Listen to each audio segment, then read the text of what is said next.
Wee! I love having the ability to fly! Wee! Woo! It's been a long time since we last talked about Superman. When we last left our heroes, also known as my audience, you were all clamoring behind your greasy phone screens and $3,000 gaming PCs purely used for browsing social media for another comic book video from your beloved God Emperor Huggbees. Well, I'm here to make all your wishes come true with an immediate, shocking, and bold thesis statement. Superman is a dick. And this is not a new idea. Back in the impossibly long ago year of 2021, before I understood proper camera lighting, I mean, look at this shit, I look like I've got the texture of cottage cheese, I made a video on how Superman was the original clickbait. Superman comic book covers, mostly of the 1950s, used hardcore bait-and-switch tactics to sell people comics by grabbing their attention as they'd walk by their local newsstand or bookstore. All sorts of incredibly zany, out-of-character shit would occur on these covers, like Superman murdering Lois Lane, Superman murdering Aquaman, Superman murdering Batman. It was mostly about Superman's shit-eating grin as he annihilated his best friends. In that original video, I talked about one of my favorite highly comedic examples of this, a Jimmy Olsen comic where Superman does everything in his power, short of pretzel-nodding Jimmy Olsen's spine, to shoot down Jimmy's attempts at affection and camaraderie, including burning a hand-stitched robe Jimmy made for the Man of Steel for Father's Day. If you want a full breakdown of that comic, I'll put a link to the video in the description, but the meaning behind the whole thing was actually a very on-the-fly, convoluted plot device about Superman legally adopting Jimmy Olsen, and then needing Jimmy to hate him so that Jimmy would ask to be emancipated for his own protection, nullifying a prophecy that Superman was given by a futuristic prediction-making computer that he owned for some reason, that had mentioned that he would destroy his own son. This entire concept of Superman pissing the audience off for sales is known around the internet as super dickery. And it's so popular that it has its own TV tropes page and even had a dedicated website of examples that I learned was sadly taken offline since about January of 2023. Thankfully, there is a Tumblr archive of the entire website from before its demise, but reading that would require me to use Tumblr, and I'd rather drive red-hot branding irons into my eyes than ever do that. But ever since I made that original video, I've been meditating on something. What are the plots behind some of the more notoriously batshit covers? Are they relying on the same clever twist tactics, or going in an entirely more chaotic direction? I've got today a selection of super dickery comics that I'd love to explore with you, and you're gonna sit there and watch it without fast-forwarding the video a single time, because people who watch long videos and movies at 2 times speed are unworthy of God's light and unwashed in all capacities. Listen, I don't have a lot of time, so I'm going to explain why I'm filming this on the floor of my closet at 4 in the morning. Let's just say the Russian government is after me, and I discovered after reading a series of intelligence leaks, negotiating with KGB agents, and playing 100 rounds of Dota 2, that there's this weird legal loophole in their justice system that says that if I don't move from this very spot, they cannot extradite me from the country. And I'm perfectly okay with that. I've got everything that I could ever need to survive in here forever. I've got clean clothes, my Nintendo Switch, and I've got an infinite supply of food thanks to Factor. Factor is a home-delivered meal service that understands it's not the dark ages anymore. People want variety. With calorie-smart, keto, protein plus, vegan, and other food options, Factor will let you choose to eat exactly how you want when you're hiding out from that scary unmarked van that's been parked outside of your house for up to 17 hours. You don't even have to live like a peasant if you sign up for Factor, because they have options fit for a king. Premium Factor meals feature ingredients like filet mignon, shrimp, and truffle butter, and one day will probably even feature gold and $100 bills because the display of value out here is outrageous. I use Factor all the time because it's 4 in the morning. My meal options are severely limited, and I would so much rather spend every waking moment of my life making incredible content than even consider cooking. That sentiment applies even when I'm not trapped in a room where I can't even hang my clothes, because my vampiric sleep schedule really makes me grateful to to not have to worry about food. And I'm serious, this is not a bit. I really don't have good options out there when I work late at night, and it's very, very convenient. If you don't believe me, I've got a freshly microwave Factor meal right here, and I'm going to go ahead and take a bite to prove that I love eating in my closet.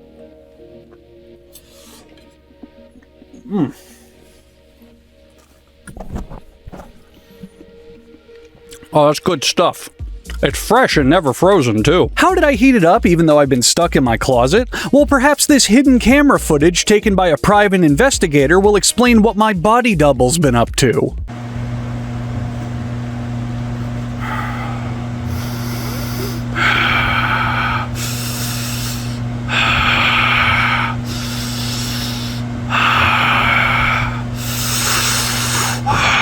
Head to Factor75.com or click the link below and use code Huggbees50 to get 50% off your first Factor box and 20% off your next month of orders. That's code Huggbees50 at Factor75.com to get 50% off your first box plus 20% off of your next month of orders. Factor, the best food to eat when upping your caloric intake so you can properly consummate your new marriage to your business suits.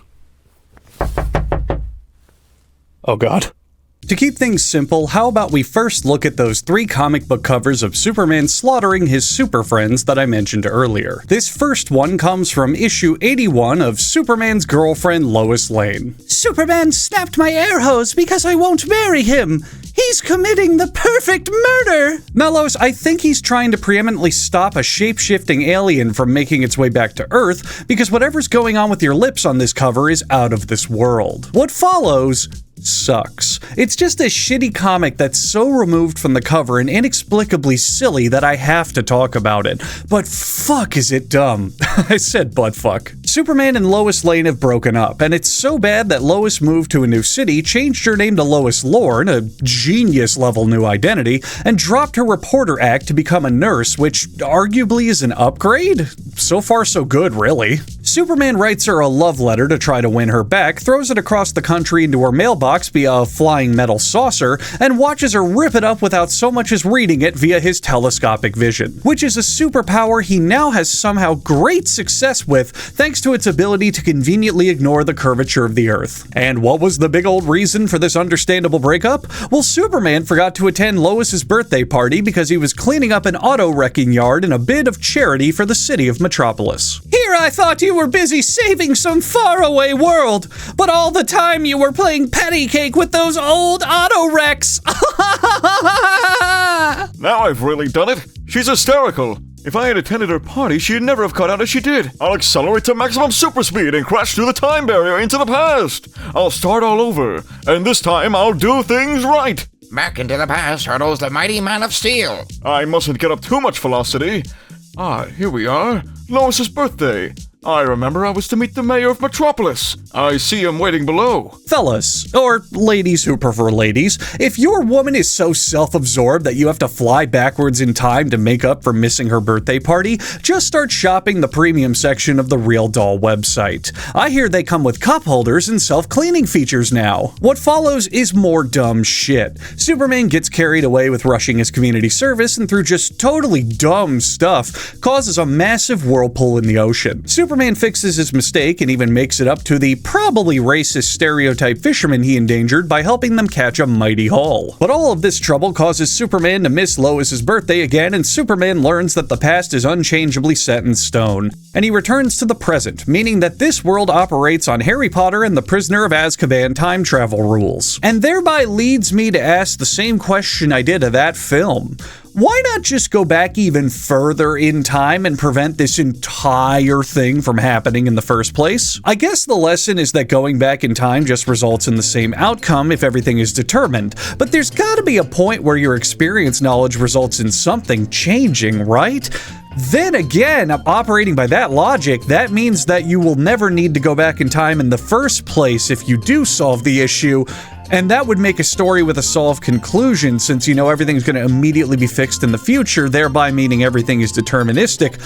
I am writing an expository deliberation right now on the ramifications of time travel, and it's all thanks to a stupid wizard boy and an alien who wears pajamas all day. I think I'm just gonna move on. Anywho, continuing the plot in the most logical way possible, a bunch of death row convicts are led to an experimental medical procedure conducted by Lois Lane that plans to use mind gas to remove them of their psychopathic tendencies. One of them...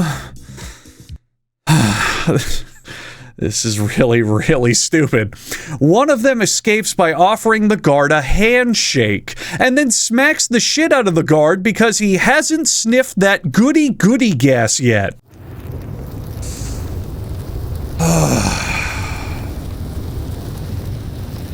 That was such a silly display of fictional logic that I needed a fictional cigarette to calm me down, and I don't even pretend to smoke. Superman shows up to smack down some scoundrels. While in the commotion, Lois gets blasted by the goody gas. That's not the actual name of it, but whatever, who cares? She passes out, and when she wakes up, she finds she can now read minds with her brand new goody gas provided psychic powers. Never mind, I may have lied. This is pretty great, but I swear it ties back to the Superman snapping her air hose in space cover. Trust me, it does. It all well and truly does. But admittedly, I'm also a little bit giddy right now because the actual plots behind these outlandish covers is just an amazing amalgamation of arbitrary bullshit. Superman calls Lois a little idiot, which is just really funny for some reason, but Lois's new goody gas psychic powers reveal he's still madly in love with her. Lois tells Superman to fuck off because she's dating an astronaut named Rand Kirby, and she'll probably end up marrying him, which depresses Superman even though he has heat vision, and I'm really not sure how you can ever be depressed if you have heat vision.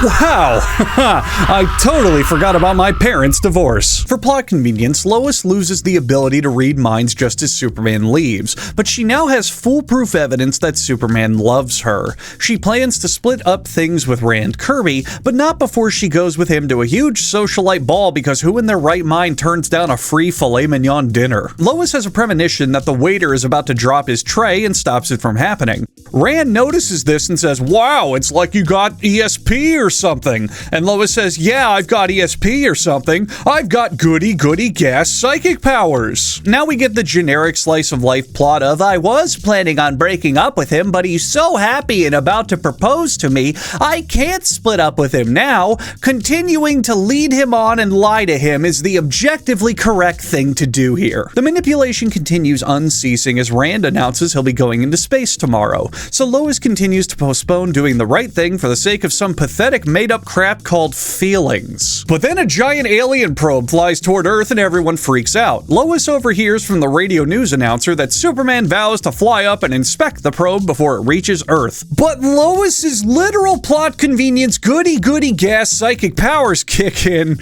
and show her the probe is secretly full of kryptonite, which will hurt Superman all bad and stuff. Rand believes Lois implicitly because he's a dunderhead who thinks seeing his fiancée save a waiter from falling over is proof enough to legitimize the supernatural. They test Lois's abilities at the space base with a world-renowned and respected scientific ESP testing method. So, you can read the future, eh? We'll test you. Who is about to come through that door? I don't know.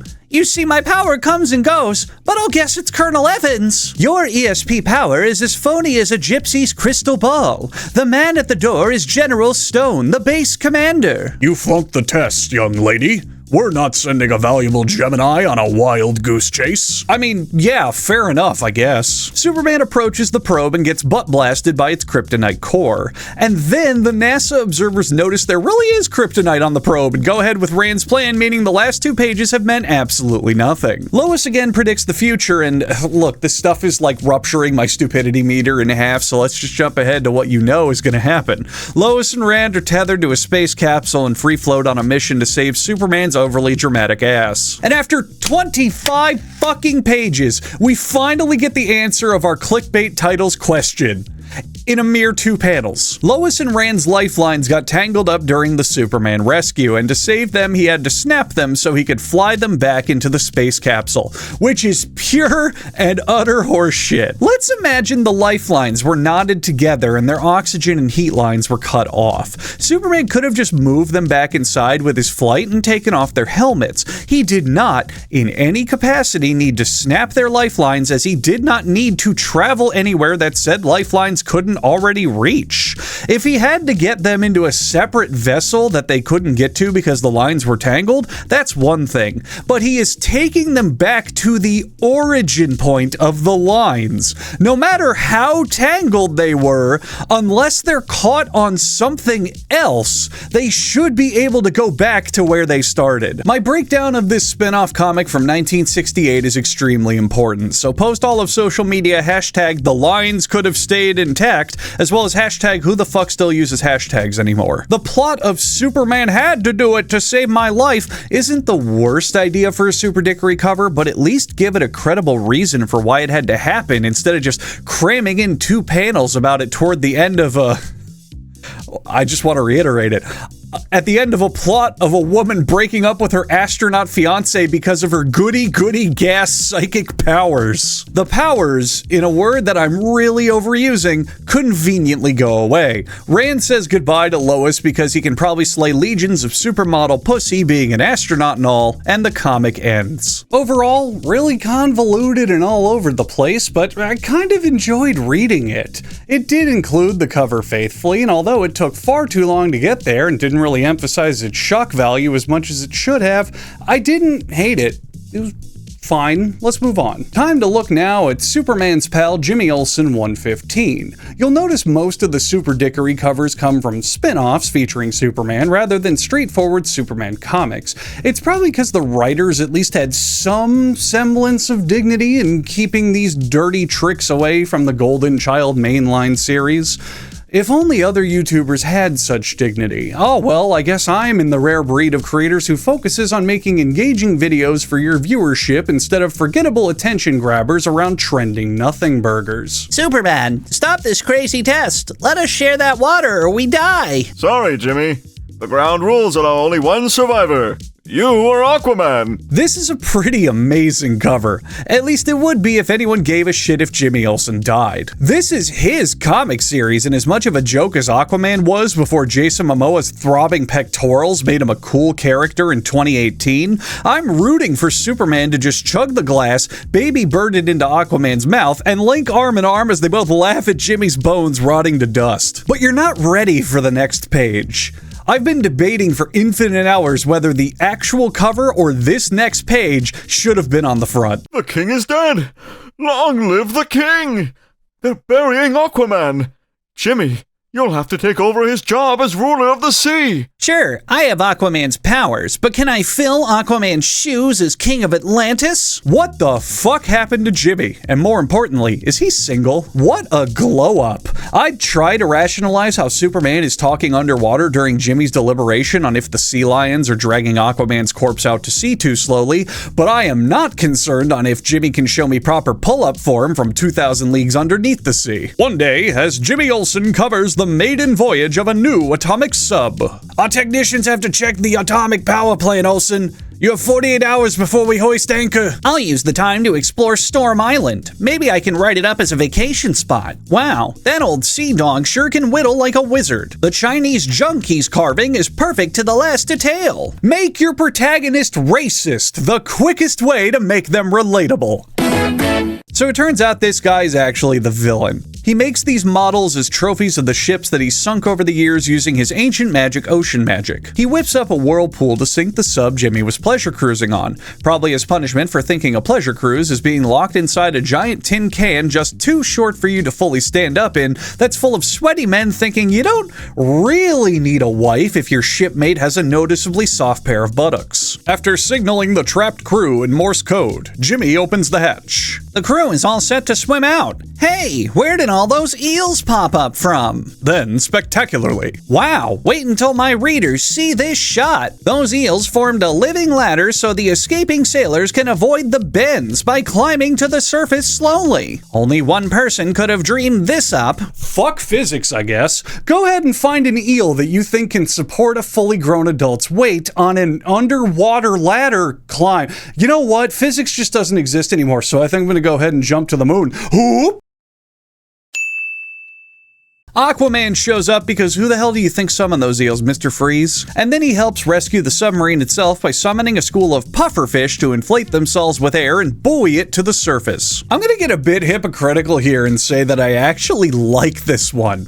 The electric eel ladder is just impossible to even conceptualize working, but really going out there with cartoon logic pufferfish getting enough air in their bodies to lift a 1,000-ton vehicle out from the ocean is the right amount of Looney Tunes logic that I don't mind seeing in my superhero stories. So in response, he summons Moby fucking Dick to swallow Jimmy Olsen like a different kind of semen. this evil sea captain character better not be a one-off because he kinda fucking rules. Jimmy, with his incredible physique, stands up to the whale in a way so manly it made me rush to the gym immediately after reading this panel. Yee! A whale! Headed my way. Row, Olsen, baby, or you may be the first course on Blubber Boy's menu. I want to clarify, I ran to the gym to find the heaviest dumbbell I could beat Jimmy Olsen over the head with. Jimmy pulls a Tom Hanks impression and stars in a horrible, unnecessary live-action remake.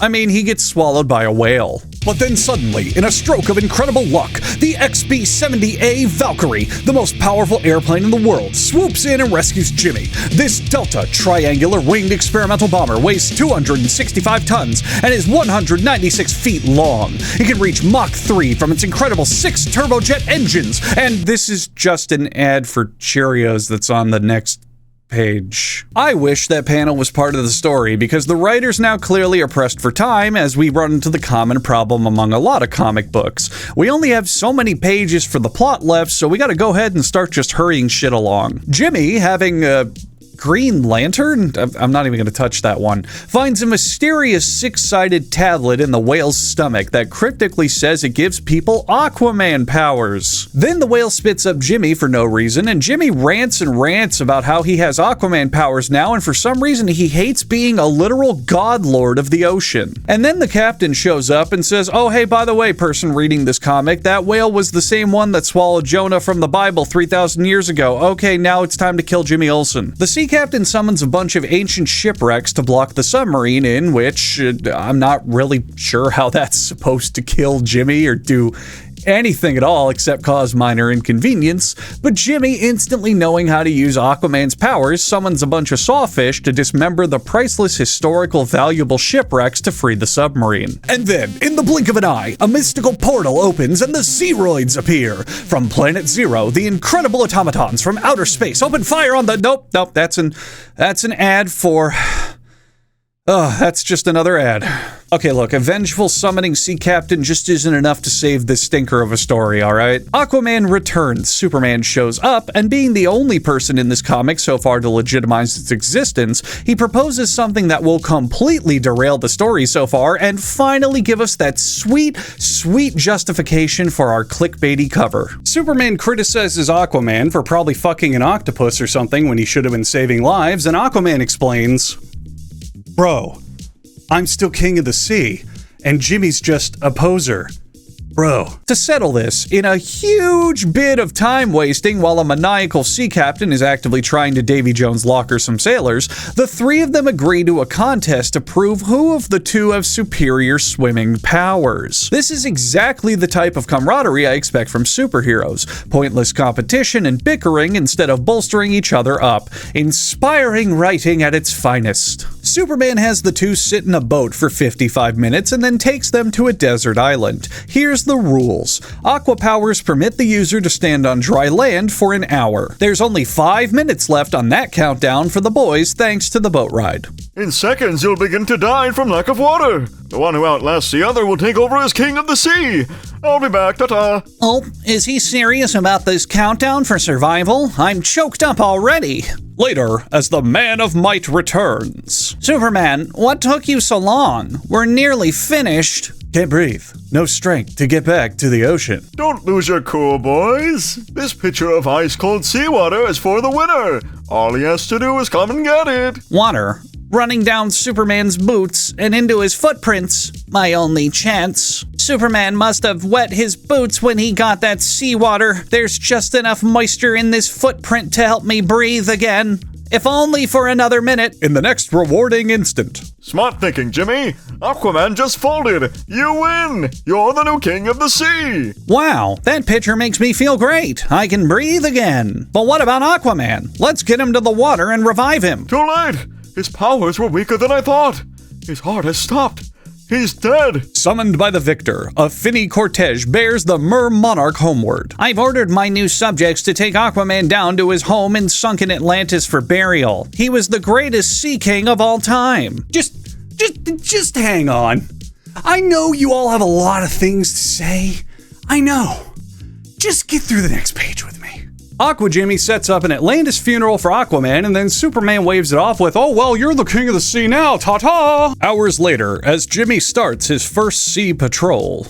Superman, I'll try to fill Aquaman's boots. I'll devote my life to preventing sea disasters. You prevent disasters?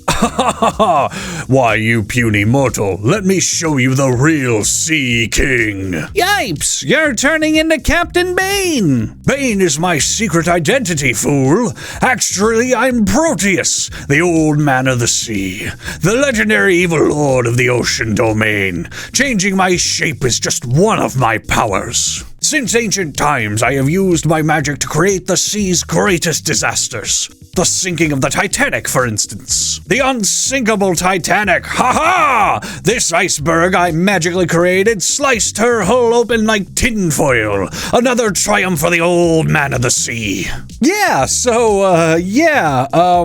This doesn't really work at all for one small reason. And that reason is Jimmy and Aquaman are the dumbest fucking merhumans on the planet. Who in their right mind is at no point going to question Superman's motives during this test?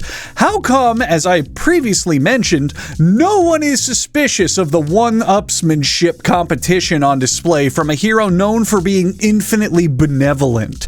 Why does Jimmy, upon seeing Aquaman die, not say, "Superman, how could you? You fucking killed a C-tier list superhero!" Bad writing almost always devolves into one simple oversight. No one asks any questions. This whole series of events should not happen. Listen, I'm human. I too absolutely love that there's an evil entity called the Old Man, whose entire job is to go, yeah, when he causes shipwrecks. The villain of this story is great. So great. But everything else is dumb. It's not the worst idea to make Super Dickery the result of shapeshifting. In fact, it's the easiest and laziest explanation for it. But you have to at least have your other characters operate to some degree of intelligence. If Batman were in this story right now, the Old Man would already be nursing a broken collarbone back to health, because the instant Superman suggests a fish out of water contest,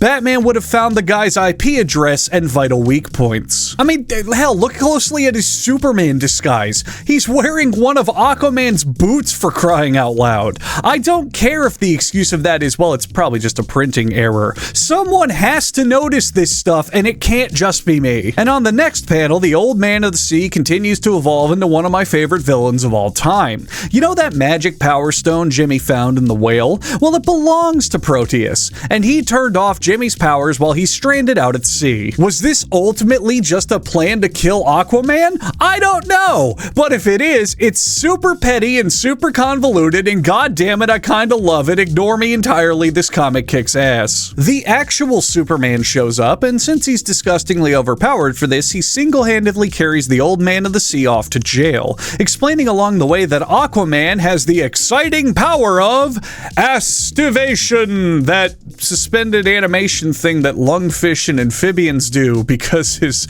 dad was a land dweller. Boy, Aquaman really is an exciting hero for all ages. Oh, sorry, my script also had a typo in it. Superman doesn't carry the old man of the sea off to jail. He carries him into outer fucking space. The old man, being a godlike entity, can survive in space, and he gloats that Jimmy is absolutely dead by now. To which Superman calls him a dumb shit because a frozen life preserver from the Titanic suddenly rose to the surface to allow Jimmy to float on it to safety. Yep. Later on a lifeless water world. Superman, don't abandon me here. The red water weakens my magic. See, I can't even transform it to the blue of Earth's seas. Fine.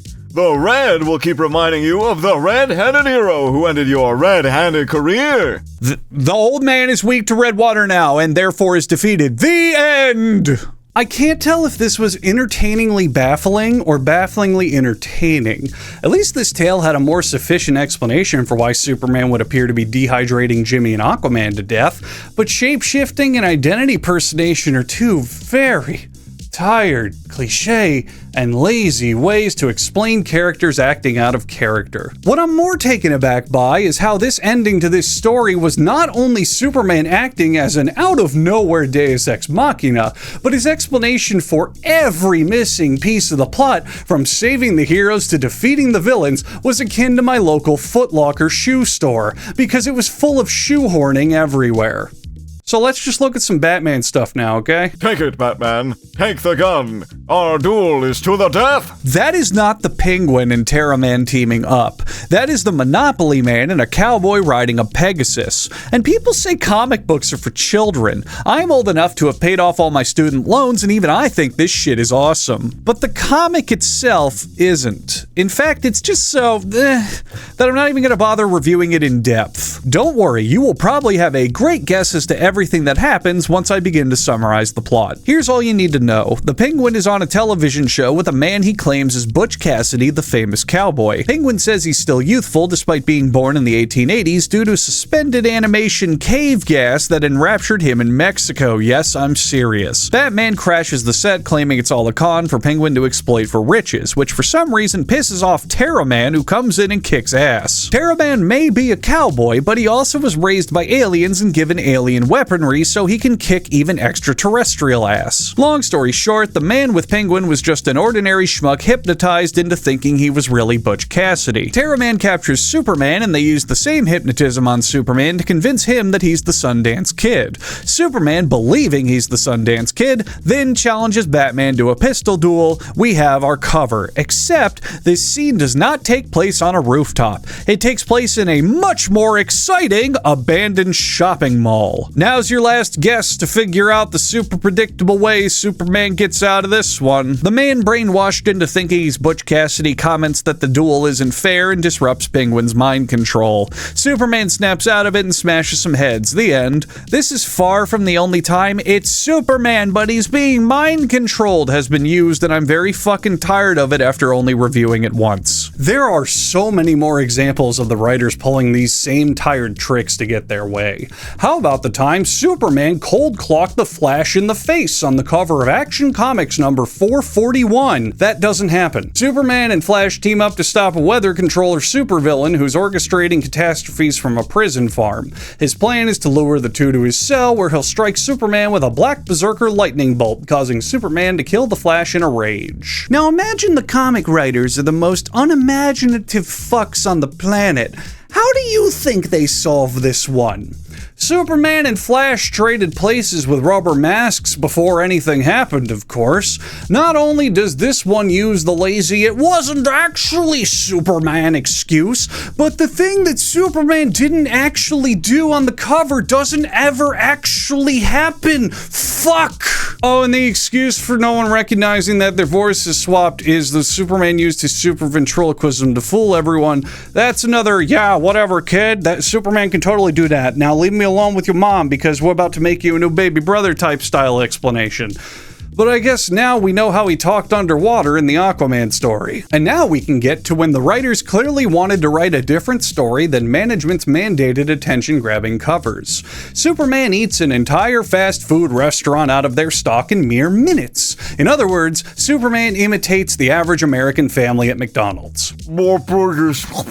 Keep them coming, or I'll starve to death. Now this does happen, although far less dramatically than the cover. Page 8 of the comic does show Superman scarfing down slam burgers at supersonic speed, but it has nothing to do with the main plot beats whatsoever. There's a bastard named Toyman who's being an asshole. Superman finds out he's constantly out of energy when fighting him, and yet again the solution has nothing to do with anything. Superman isn't losing endurance due to Toyman in any way. It turns out there's a new rare metal alloy developing in the Earth's core that sucks up solar radiation once it hits the planet. Since Superman gets his powers from our sun, and in case you didn't remember that detail, there's a reminder, he's now just constantly tired and eating huge quantities of calories as the only way to fuel his superpowers. The solution to this is simple. Superman travels to the Earth's core wearing a solar absorption suit, which he wraps around the alloy to stop it from stealing solar radiation. The end.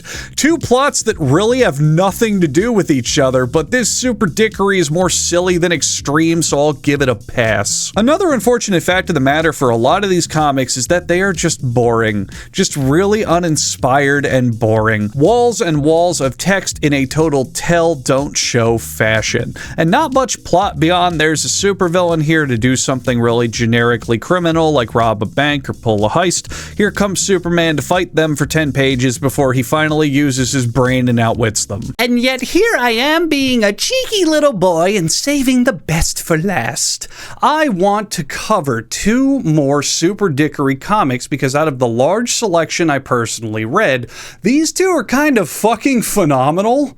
Oh, not at all from quality or artwork or anything stand out, but because their plots boil my blood with fanboy botulism so fierce that I just have to make fun of them. The first one may be, and probably is, my favorite Superman comic of all time. It is without a doubt one of the funniest comics I have ever seen for far too many reasons, almost all of them unintentional. It may be my favorite Superman comic of all time because it is just perfectly terrible. But the second one, and the final super dickery comic that I will be reading in this video, is so bizarre you would think Superman was a part of the Joestar lineage. It's a cobbled together mess of a plot all over the place with 1,001 unnecessary additions that result in a head-scratchingly great package. It is without a doubt the finale to the idea of reading super dickery comics, because in my research I never found a single one that topped this one in terms of being so incredibly fucking unrelated to the cover. But let's start with Action Comics 176, a comedic romp for the whole family. Please, Superman, my oil well is on fire. You're the only one who can save it. Sure, for $5,000 cash in advance. Superman, help! Save me! 996, 997.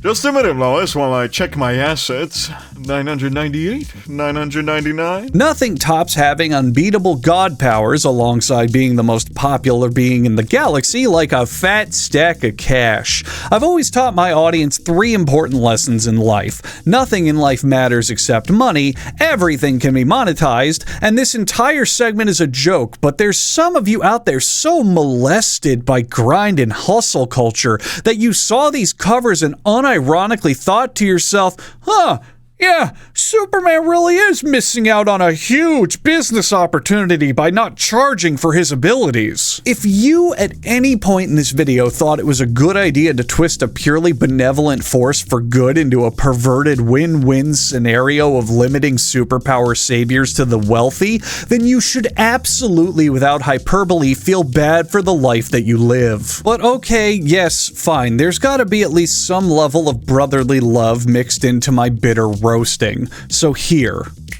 I just changed my background to Minecraft obstacle course gameplay to shell-shock a good number of you watching, because you know you have seen videos that look exactly like this somewhere on this website or other video platforms, and you've probably found them less entertaining than you found them effectively distracting and attention-grabbing. You are wasting your life and will die with nothing to show for it. Please do better. Existentialism aside, our story begins with some gangsters entrenched in a mountain shootout with the cops. Superman's super hearing picks up these guys to be members of $1 Million Marvin's gang and knows that there's a big reward for their capture, so he flies out to assist. Who's $1 Million Marvin? Don't worry about it. This is his first and only appearance, and will be a testament to how lazy this bait-and-switch bullshit is. Later, at police headquarters. As police commissioner of Metropolis, I want to thank you, Superman. We owe you a debt of gratitude. That isn't all you owe me, Mr. Commissioner. Those men belong to $1 Million Marvin's gang. That means there's a reward of $10,000 cash apiece for their capture. But Superman, surely you can't mean... Why not? I captured them, didn't I? Is there any reason why I shouldn't be given the reward? What? Why no, Superman. You're entitled to the money. No question about that. I'll have it for you presently. And when Lois Lane, Clark Kent's rival reporter at the Daily Planet, arrives to cover this amazing story. Superman, is it true? You're not really going to accept that money, are you? I certainly am, Lois. In fact, I'm signing the receipt for it right now. Okay, hang on. Wait, everyone, wait. Hang on. This is hilarious. Seriously, think about it. This works really well to be a comedic presentation of Superman's character. If Spider-Man did this, for example, a character well known for continually struggling, this would just be seen as sad and desperate and relatable. But when Superman, a character who would be given anything imaginable by entire nations of the world, puts out his iron grip fingers and says $200 a rescue, it's funny. The sheer virtue of such an unshakable character being so obsessed over a rudimentarily human concept like money is an incredible punchline that I will be stealing for another video in the future. And yet, this is a very, very, very easy setup to fumble, because the pattern of what we've seen so far, along with the next pages, really tightens my sphincter in terms of anticipating a satisfying conclusion. It's not looking good. The next couple of pages consists of Superman explaining that despite being able to earn money with his superpowers, such as by pressing diamonds with his hands and super speed mining for gold, he can't flood the world with resources like that, as they would devalue the economy, and so he needs to earn money fair and square. We are taking this plot seriously, aren't we? And that puts a big old frown on my face, because the only way out now is through a clever twist explanation at the end. Thanks a lot, DC Comics, you ruined the joke. And that's really disappointing to know, because what follows is another page ripped straight from a much funnier parody publication. I saw a news item on the teletype about a disaster at your mine. I'll be glad to save him, but first there's the matter of a contract. Fortunately, I happen to have a form with me that will save time. All you have to do is fill out this amount. Would $5,000 be too much? Superman, I don't know what to say. I never thought you'd worry about money with a man's life at stake. I'll sign it, though. The insurance company will pay you the money. Fine, then I'll go right to work. Hooray! Superman saved his life! I hope you have that contract filled out. A bargain's a bargain. After all, it would have cost you much more for a rescue expedition. By the way, there will be a slight additional charge for repairing the mine shaft. Piling layer after layer of comedy onto this side-splitting Sunday is the fact that you know the writers took all of this seriously. They are trying to really hammer in the shock value of Superman being a greedy bastard so that they can enhance the payoff explanation at the end. But god damn it, this panel belongs in the Hall of Fame. You cannot so immediately tell 400 jokes at once in a better way. From Superman being so out of character to the romantic framing of the entire thing. What an ironic world we live in, where the comic book movies are made for children and the actual comic books themselves are for sophisticated people like us. Superman's moolah mania gets so intense that he takes out a classified ad in the Daily Planet newspaper. A classified is like, It's like a tweet, but in physical form for all you people watching under the age of 22. Jobs wanted. I'll do anything that's legal, provided the pay is high. Emergency, my specialty. No job too risky. Satisfaction guaranteed. Superman. The excellent, absurdist exaggeration here really tickles my fancy. I love the implication that Superman will just fly to your house to fix your plumbing, or replace your spark plugs, or help you with your math homework since there's no law breaking to be found there. However, the instant an old woman asks for help from a strapping young Superman to help her cross the street, he's gonna cart her ass to the big house for not looking for a crosswalk first. And then there's this really weird panel I can't explain where Superman stops everything to say, by the way, make sure to go check out Huggbees Gamer Mode, which is my second channel where I post gaming-focused content just for fun because I like making things for the internet. It's linked in the description, and I'm really not complaining that it's here. If anything, it's free publicity and just makes me love this comic even more, but I just can't figure it out. Meanwhile, back at the Daily Planet, Lois Lane and editor Perry White sit around getting butthurt that Superman is finally following the American businessman creed by declaring that charity is for suckers and cash is king. In what continues to subtly convince me that the writers of Action Comics should have really been writing comedies, Clark Kent is chosen to write an editorial on what a shitheel Superman has become, meaning Clark's professional career now rides on how hard he can dunk on himself. We get a montage of Supes doing more odd jobs until he realizes he needs a place to store all of this money, so he carves a super vault out of the side of a mountain. Superman brags to Lois that his vault now proudly displays that he's made his first $1 million, and Lois, not understanding that venture capitalism is a soul-cleansing vocation so powerful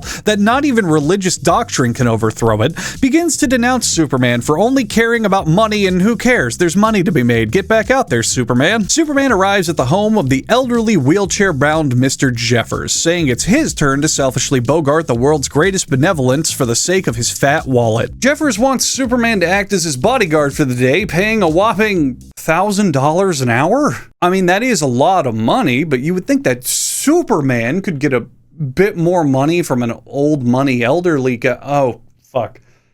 I forgot inflation. Hang on. I forgot inflation. Okay. So $1,000 in money back when this comic came out is almost $12,000 an hour. Wow. That is enough to buy not just one, but 2 Nintendo Switch entertainment consoles. But since money's no object for this paranoid old fool, he considers it a bargain, and Superman considers it a proper time to sit on his ass yawning. After yawning for an hour straight, Superman's X-ray vision shows him that Jeffers hasn't moved in over an hour, meaning that this is just the chance he finally needed to do what? Well, here we fucking go. Superman flies back to his new super vault just in time to see some thugs and their criminal mastermind trying to break inside. He dispatches the thugs by dunking them in green slime, I guess. And then, to stop the mastermind from speeding away, he super rubs a metal bar to turn it into a magnet so that the getaway car can't escape. Superman could have just easily flown over and grabbed the car, which is probably only able to travel like 1/10 of as fast as he can, but magnets are cool, and I'm a stupid child from 1953 who thinks that shit's just magic, so sure, why not do it that way? And here's the master plotter himself, Old Man Jeffers, alias $1 Million Marvin. Confound you, Superman! You saw through my scheme right from the beginning. I thought that by hiring you as my bodyguard, I'd keep you from interfering. I left a dummy of myself in that wheelchair to keep you busy. This would have been my biggest haul. I know. You only pull jobs that net you at least $1 million. That's why I started selling my services, to earn enough money to lure you into my trap. And so, later, back at the Daily Planet. But Clark, even though Superman's returning all the money, wasn't there a simpler way for him to get it? No, Perry. Don't forget, he had to make it look convincing. $1 Million Marvin, clever as he was, didn't figure Superman would risk so much unfavorable publicity just to set a trap. Do you think Lois will forgive me for missing our engagement party? When that scoop came through about Superman, I decided to stay home and write it up fast. Don't even waste your time explaining it to her, Clark. I'm afraid your engagement will have to be postponed indefinitely. Oh, I knew he must have had a good reason. He's wonderful. The end. So, hey Clark, what was the plan if someone couldn't pay? What if the miner's boss didn't have insurance to pay you the $5,000? Also, if you knew this guy was a supervillain, why not just wait until a different $1 million level crime occurred and then go stop him with your fucking superpowers? Boy, do I hope all of Metropolis hears the news about you extorting them being an entire ruse to catch a supervillain, because some people might be pissed off holdouts. Isn't this legally some form of entrapment, meaning all of this will not stick in court? It just seems to me like $1 Million Marvin wouldn't have committed this crime without you setting it all up. And if he would have, well, let me reiterate, why not just wait until he committed the crime instead of pushing him to break the law? Couldn't you have just flown yourself into a bank and said, I'm fucking Superman. Loan me $1 million to stop a supervillain. I promise I'll return it because I'm fucking Superman. Oh well, too bad you can't do anymore because you decimated your reputation in the name of catching a literal nobody while Lex Luthor and the fucking Toy Man run amok actually killing people. For this final review, I'm just gonna read in order the events of the plot as it happens, because trying to dive into this story is a guaranteed shot to the dome with a migraine bullet. Trust me, you are still getting the full package this way. It just means I don't have to try to explain or analyze whatever the hell I am about to read you. Welcome to the insanity of Superman number 293. Superman, we're all dying of thirst. You must let us drink that water. Nobody gets a drop. Okay, everyone watching. Take a deep breath in and out. Before we begin, get in the right state of mind here. Keeping in mind everything I taught you in this video so far about Super Dickery, I want you to take a second to predict where this story is gonna go. Okay, time's up. You are absolutely wrong. It's the year 3475, and Joan Jamie, a time-traveling historian, is perplexed about missing data on a day called Thirsty Thursday, named so because the entire city of Metropolis was dying of thirst while harboring plenty of water. Joan goes back in time to 1975, the year this comic was printed, to find out what the fuck happened, because every record in the book just calls it a miracle and really defiantly says out loud, I guarantee I won't even see Superman because he has nothing to do with this whatsoever. Nope, won't see him. Then there's 2 whole pages of filler as Superman saves a family from an apartment fire and has to resuscitate a child with a highly inappropriate looking heart massage, which is probably pointless since he snapped her spine in half picking her up off the floor. But forget about that because Clark's boss is frustrated that he keeps masturbating in the storeroom, but forget about that. Here's a scientist working in an entirely unrelated laboratory on a dog food substitute that for some reason poisons him. But let's go back to the riveting story of Clark Kent having an ordinary day at work as the time-traveled Joanne gets access to the offices of the Daily Planet simply because she was hanging out in the lobby while sexy. Funny prank shenanigan filler happens, but you probably forgot all about the dog food scientist, didn't you? Well, now he's back and he's super pissed. But don't worry about that, because there is another fire now, except this time the firefighters are too scared at something to fight it, so Clark Kent somehow plans to leave in the middle of a national news broadcast without anyone noticing or assuming he's jacking off in the broom closet again to go do Superman stuff. Okay, so now,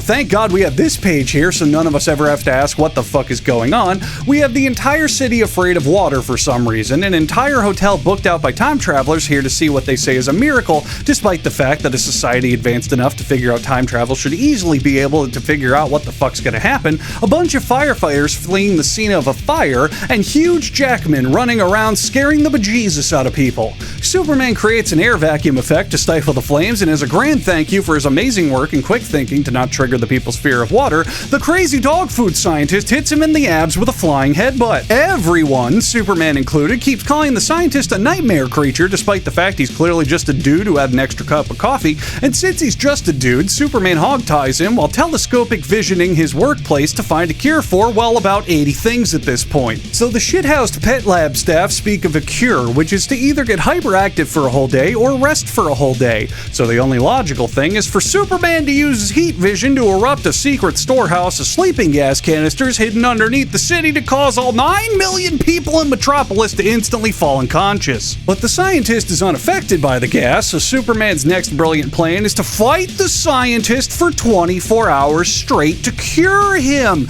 even though that is insane and would cause God knows how much collateral damage. But okay, it's honestly pretty cool, except for the fact that thousands of people are dead thanks to them falling asleep while driving at high speed or while swimming or operating heavy machinery. And then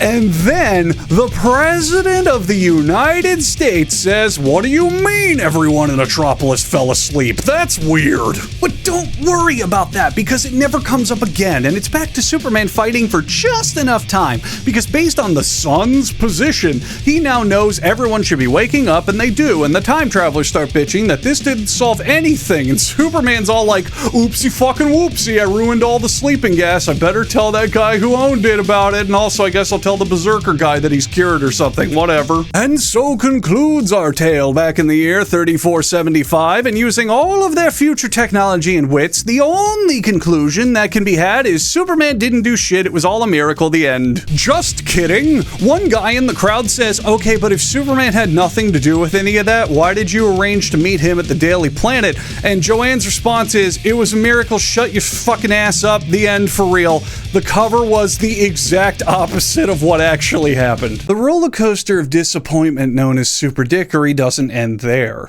There are literally hundreds of examples of this throughout the comic industry, most often starring Superman, but other heroes like Batman get into the mix sometimes. Scrolling behind me now is the archive of all the images from superdickery.com. There's plenty of examples. Realistically, I could make this an entire series of videos, but I don't think it would stay interesting for long, thanks to the repetitive plot twists and downright forgettable comics wrapped around the insane covers on display.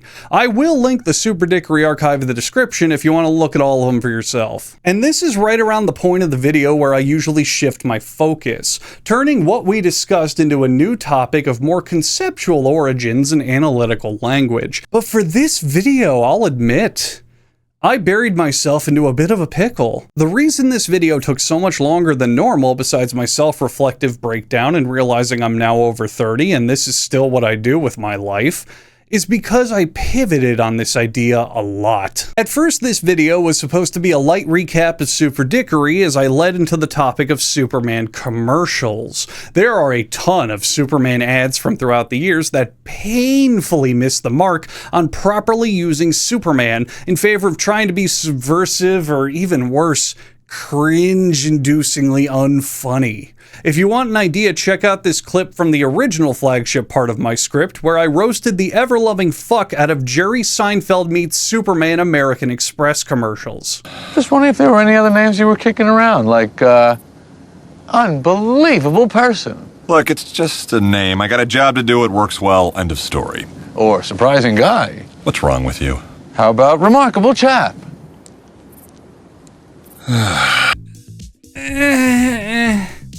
I gotta be honest, I don't want to give Seinfeld that much of my time, and in terms of talking about those commercials, I'm just really apathetic on the whole thing. My next big idea was to pivot into why these comics don't work. Talk about how culturally, especially in the modern era, people are bored of Superman because they don't know how to write him properly, thinking that good heroes need to be relatable, when in fact eliminating common obstacles like vulnerability and weakness just leads to coming up with more subversive problems and more clever solutions. But that feels like it should be its own video because it's an entire topic with a wealth of depth. And you don't need to be a writer and media analyst like myself to see why these comics in particular suck. They're written by throwing darts at post-it note ideas, and I'd bet in in their time, they didn't cause nearly as much of a stir as they do now in retrospect, and laughing at them thanks to time-delayed organic comedy. The fact is, the hype machine around the Super Dickery comics themselves loses momentum once I'm done with them because they are just so over the top, meaning pivoting after this would just make my video worse. How in the hell do you even continue a video in general after that last Superman story we just went through? I should really just stop talking right here, which is why instead, I'm going to do something I've been meaning to do more often, which is shower something in praise when it absolutely deserves it. I know it's not going to get as much attention as the content demanded by the infinite hate machine known as the internet, but damn it, I have to try. Batman the Brave and the Bold is a show that I really do not give enough credit. It's a humorous send-up to the more wacky eras of the Batman comic books and manages to blend actually solid humor with reinterpretations of classic and beloved plots, mostly doing a really good job at them. The only time I can recall really talking about the show on my channel is during the Rainbow Batman comic review, which I'll link in the description. I used the segment they did on the Rainbow Batman as a way to hand-wave the show off as cheap references and generic superheroism, but it's actually way better than that. Hell, Batman's voiced by the guy who played Traitoro in Meet the Spartans, so it's an obvious cinematic masterpiece. Now, in particular, I'd love all of you out there to go and watch through HBO Max or, other methods, the Season 3 episode Battle of the Superheroes, which is about Superman and Batman duking it out. Not the most original premise by any means, but the show's justification for it all is that Superman begins acting out Super Dickery comic book covers, and it's fucking awesome. A humble hug and kiss to NeoGAF user Spike Spiegel for putting together this comic cover and freeze frame comparison. But if you're like myself and only moderately interested in comics while extremely interested in silly media that's happened throughout the years, the episode is still a real treat to watch. Here, you want an example of me being jealous of a really good joke I'm mad I didn't write? Check out this clip. Great Caesar's ghost! Are you sure about this? Yes, sir. Superman's turned into a real different person.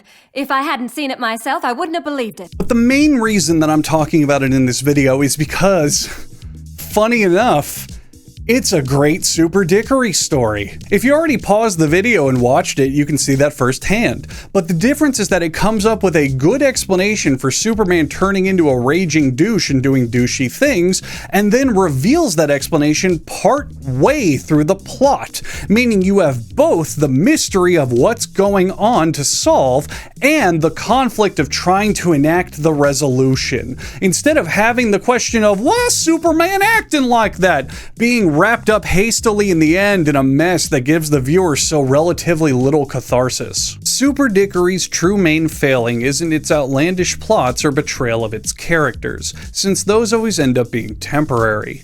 Its main failing is that once things get going, it just stops. The best the writers could come up with is a single subversive idea or shocking premise, and then they improvise their way around it, leading to unsatisfying storytelling. Don't believe me? Well, how would you feel if right now in this moment, after I've stated my main points but clearly have a lot more I could elaborate on, this video just ended?